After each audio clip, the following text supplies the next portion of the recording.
नमस्कार दोस्तों, मैं अंकुर उपाध्याय स्वागत करता हूं आप सभी का एक बार फिर से अपनी नई वीडियो में।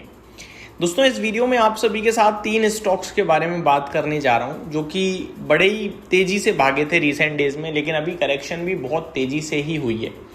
अब इस करेक्शन में मौका है या धोखा है, इसके बारे में आप सभी के साथ डिस्कशन करूँगा। शुरू करते हैं बिना किसी देरी के। पहला स्टॉक है दोस्तों इटर्नल के बारे में बात करी जाए, 2.25% थर्सडे के सेशन में गिरकर बंद हुआ है ये स्टॉक 247 रुपीज़ के भाव पर।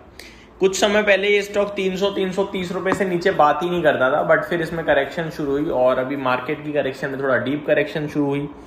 210 रुपये का लो लगाया था इसने, अभी 247 वापसी कर चुका है। अब यहाँ पे क्या करें दोस्तों, देखो 300-325 रुपये पे तो मेरे को लगता है ये महंगा, लेकिन 220-240 रुपये पे मेरे को लगता है इसमें बाइंग रेंज है। क्यों कह रहा हूँ मैं ऐसा? कंपनी का ब्लिंकिट बहुत ही स्ट्रॉन्ग ग्रोथ दिखा रहा है। क्विक कॉमर्स ब्लिंकिट जो है वो बहुत स्ट्रॉन्ग ग्रोथ दिखा रहा है और उस क्षेत्र में जो डिमांड है वो बढ़ती चली जा रही है। अब 2 मिनट में खाना सबको चाहिए, खाना इन द मीन राशन। हर किसी के घर पे 10 से 15 मिनट में राशन पहुंच जाता है केवल एक क्लिक पे, और 24/7 है ये सर्विस आपके लिए। तो मेरे को लगता है ये धीरे धीरे एक्सपेंड हो रहा है। पहले क्या था, ये केवल टॉप नॉच सिटीज़ में था, अब ये धीरे धीरे ना हर व्यक्ति एक्सेप्ट कर चुका है, क्योंकि अब का कोई खास महंगाई नहीं है। इनफैक्ट अगर आप नोटिस करो तो मेरे को लगता है जनरल स्टोर के प्रोडक्ट्स इस पे सस्ते हैं even as compare to direct आप खरीदने जाओगे। वहीं आपके लिए कुछ कैटेगरीज हैं जो थोड़ी महंगी भी हैं, जैसे मेरे को फ्रूट्स एंड वेजिटेबल्स ऐसा लगता है जो है एक्सपेंसिव, लेकिन बाकी जगह आपका राशन बहुत सस्ता हो जाता है। तो क्या है, हर व्यक्ति ऑर्डर कर रहा है, तो धीरे धीरे इसका मार्केट बढ़ता चला जा रहा है।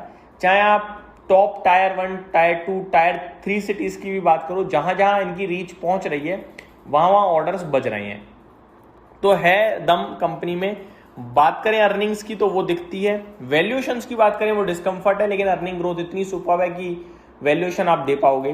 तो मेरा मानना ये 220 के आसपास इस स्टॉक में मिलता है तो गोल्डन अपॉर्चुनिटी और करंट सिचुएशन में भी मेरे को ये लगता है लेने लायक है, क्योंकि 300-275 तो मेरे को इजीली लगता है ये स्टॉक आ ही जाता है। तो आप इन्वेस्ट कर सकते हैं अगर किसी के पास है तो पैसा। अगर आपके पास स्टॉक है तो आप होल्ड कीजिए, नीचे में एक्यूमुलेट कीजिए और 275-300 पे प्रॉफिट बुक कीजिए। हाँ, जब बाजार में तेजी आएगी, बुल केस सिनेरियो बनेगा, तो ये 300 का लेवल ब्रेक करके 345 के आसपास भी पहुंचेगा, ये मेरा मानना है। ब्रोकरेज हाउसेस की माने तो वो इस पर पॉजिटिव ही हैं, बुलिश ही हैं, ऊपर में 350-400 रुपये की बात कर रही हैं। कंपनी ने अपनी थोड़ी सी गाइडेंस घटाई है। कंपनी ने अभी 70% की ग्रोथ गाइडेंस दी है FY27 के लिए, जो कि पहले 100% की थी। तो थोड़ी सी कम जरूर करिए, लेकिन उसके बावजूद भी मेरे को लगता है 70% कम नहीं होता है। आप बने रहेंगे तो ज़्यादा बेटर है। दूसरा स्टॉक क्या है? दूसरा स्टॉक है दोस्तों श्रीराम फाइनेंस 937। इस कंपनी ने ऊपर 1100 रुपये का हाई दिखाया और एग्जैक्टली यही वो भाव था जब ये शेयर चलना शुरू हुआ था। इनफैक्ट थोड़ा और नीचे ही था जब MUFG ग्रुप इसमें इन्वेस्ट कर सकता है, ये खबरें शुरू हुई थी, तब चलना शुरू हुआ था। ऊपर 1100 रुपये तक गया। रिसेंट कंपनी के जो नतीजे थे वो बाजार को उतने स्ट्रॉन्ग नहीं लगे।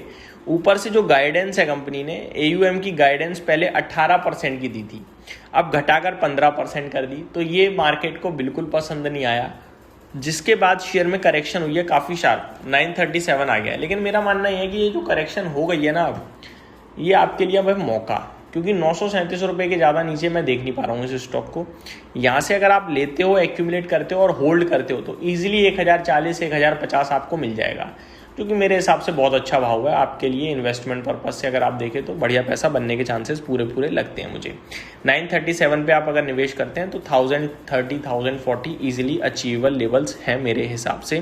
तो ये मेरा व्यू है श्रीराम फाइनेंस पे। Last but not the least, Jio financial services limited.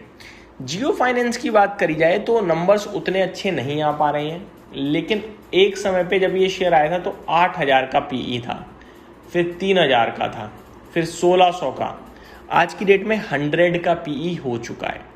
अब अगर अर्निंग स्पाइक करती हैं तो वैल्यूएशन होने लगेंगे सस्ते, और अर्निंग तो स्पाइक करेगी। देखो बेस अभी भी ज़्यादा बड़ा नहीं है, लेकिन यहाँ से ग्रोथ उतनी नहीं हो पा रही है, बट कंपनी पैर तो धीरे धीरे हर तरफ पसार रही है, फैला रही है।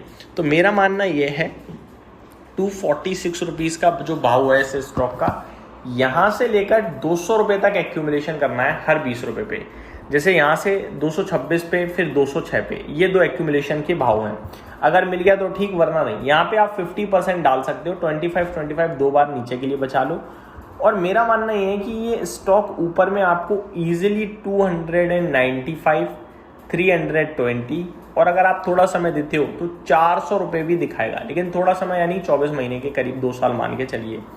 तो मेरा मानना ये है कि अगर आपके लिए 2 साल में स्टॉक कोई 70-80% ऊपर आने के दम रखता है, अगर आपको लग रहा है, तो फिर वो खराब नहीं है। आपको एक तो दिखती है ग्रोथ और ऊपर से अच्छी, तो फिर मेरे को लगता है निवेश के मौके होने चाहिए। तो ये मेरी तरफ से अपडेट थी। Thank you so much for watching this video. Have a great day guys.